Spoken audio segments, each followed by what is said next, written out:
1800 hours Pakistan Standard Time. Assalamu alaikum. This is Radio Pakistan. The news read by Aisha Nayab. First, the headlines. Prime Minister reaffirms the commitment to work tirelessly for the welfare of the people. PMLN leader says the federal cabinet will be announced today.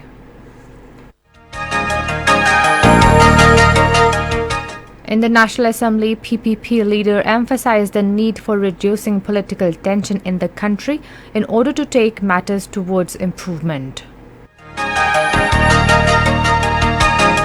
Pakistan has strongly condemned the campaign of violence and targeted attacks against Muslims by fanatic Hindu mobs in various Indian states.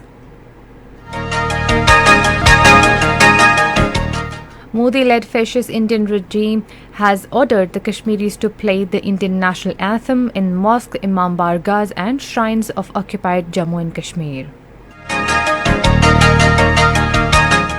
Iran has warned Israel against any hostile move. And now the news in detail. Prime Minister Shehbaz Sharif has reaffirmed the commitment to work tirelessly for the welfare of the people. Inaugurating Orange Line metro bus service from Peshawar More to New Islamabad International Airport today, the Prime Minister said he will work with the same speed that he is used to.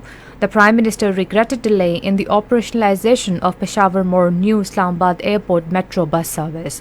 He said this project was a gift from PMLN Qaid Mian Mohammad Nawaz Sharif to the residents of the federal capital. It was started in 2017 and it had to be operationalized in 2018. However, like other projects, the previous government delayed this public transport project as well. He said the lack of will and spirit delayed this project, otherwise there was no other reason as funds were available for it. The Prime Minister said that no ticket will be charged for the commuters using this metro service during the holy month of Ramadan. He said 15 buses have been taken from Punjab Metro Authority to run this service. Talking to Saudi Ambassador to Pakistan Nawaf bin Said Al Maliki in Islamabad today, Shehbaz Sharif underscored the commitment of his government to further advance the historic and long-standing relations with Saudi Arabia by exploring new avenues of cooperation. The Saudi ambassador conveyed felicitations on his election as the Prime Minister and reaffirmed Saudi Arabia's desire to further strengthen bilateral relations. The Prime Minister affirmed that Pakistan and Saudi Arabia enjoy fraternal relations characterized by mutual trust, close cooperation and commonality of views on all issues of common interest. Shehbaz Sharif recalled his recent conversation with the Crown Prince and stated that they had agreed to work together to take Pakistan-Saudi Arabia relations to new heights. The Prime Minister lauded the vision of Saudi leadership in the transforming the country in a remarkable way. The Prime Minister also lauded the contribution of the Pakistani community working in Saudi Arabia in the progress and development of the two countries. PMLN leader Maryam Aurangzeb says federal cabinet will be announced today. Talking to media in Islamabad today, she said all allies of the government will have representation in ministries. She said long consultations were made to decide the ministerial portfolios. Maryam Aurangzeb said verdict of foreign funding case against PTI will expose the truth. She said fabricated Twitter trends are being run against government by PTI workers. PMLN leader said the government believes in freedom of expression and Ministry of Information will protect the state's interest. National Assembly resumed its session at the Parliament House in Islamabad today with Speaker Raja Parvez Ashraf in the chair. The House today adopted the motion expressing gratitude to the President of Pakistan for his address to both houses on 13 September last year. Taking the floor, PPP leader Nafisa Shah said that the PTI members have tendered resignations, stressing it should be our effort to bring them back to the House. She emphasized the need for reducing political tension in the country in order to take matters towards improvement. PMLN leader Khwaja Asif strongly criticized the performance of the previous government. He said our coalition government is faced with a gigantic task of price hike. He said time and peace is required to deal with such challenges. This is Radio Pakistan. Army Chief General Qamar Javed Bajwa says Pakistan values its relation with the European Union countries and we earnestly look forward to enhance mutually beneficial multi-domain relations based on common interest. He said this during his meeting with Ambassador of Romania to Pakistan, Nicolae Goia, who called on him at GHQ in Rawalpindi today. During the meeting, matters of mutual interest and regional security situation, including latest situation in Afghanistan and enhanced bilateral cooperation with Romania, were discussed.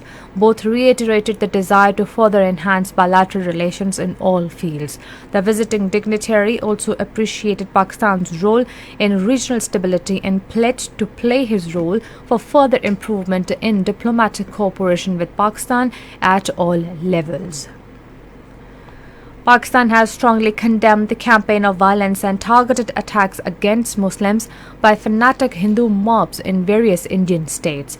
In a statement today, Foreign Office spokesperson Asim Iftikhar Ahmed said a recent despicable attempt to hoist the saffron flag at Jangipuri Jamia Masjid in New Delhi, where Muslims were waiting to break their fast, derogatory sloganeering, playing of provocative music and the brandishing of weapons by the procession of Hanuman Shobha Yatra with impunity revealed the gravity of the state-sanctioned hysteria and hatred in India against Muslims. He said this incident has rekindled the horrific memories of Delhi pogrom of February 2020, which was aimed to discriminate, dispossess and dehumanize the Muslim community. The spokesperson said earlier the Ram Navami riots, which spread out across many Indian states, have shone a spotlight on the precipitous slide of India into a Hindu Rashtra. Harrowing scenes of demolishing of houses, businesses and shops belonging to Muslims and the vandalization of mosques by local authorities in Madhya Pradesh and Gujarat revealed the deep penetration of Hindutva ideology into the fabric of Indian state and society. In blatant violation of all international laws, including the Universal Declaration of Human Rights, the Modi-led fascist Indian government has ordered the Kashmiris to play the Indian national anthem in mosques, imam bargahs and shrines of occupied Jammu and Kashmir. According to Kashmir Media Service, residents of Sonim and Gotka areas of Baramulla district have complained that army officers and soldiers entered the areas and gave the heinous order.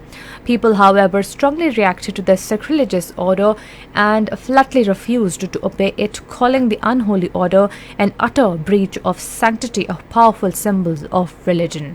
In a statement from jail, the All Parties Hurriyat Conference Vice Chairman Ghulam Ahmed Gulzar said that the atrocious order of the Indian Army is in contravention of Article 18 of the Universal Declaration of Human Rights, which gives everyone the right to manifest his religion. Iranian President Ibrahim Raisi has warned Israel against any hostile move. In a televised speech to a military parade in Tehran today, he said even a slightest movement of the Zionist regime is not hidden from Iranian military, intelligence and security forces. Raisi said if Israel made a slightest move against the Iranian nation, then our armed forces' destination will be the heart of Israel. In South Africa, the death toll from flood has risen to 443, while 63 are still missing in various parts of the country. Torrential rains that started lashing the southeastern coastal region last weekend quickly triggered heavy floods and landslides that smashed into Durban city and surrounding areas. And finally, the weather. Partly cloudy weather is expected in most western parts of the country during the next 12 hours. However, rain, wind, thunderstorm is expected in central Balochistan and western districts of Khyber Pakhtunkhwa. Dust-raising gusty winds are likely in central, southern Punjab and upper Sindh.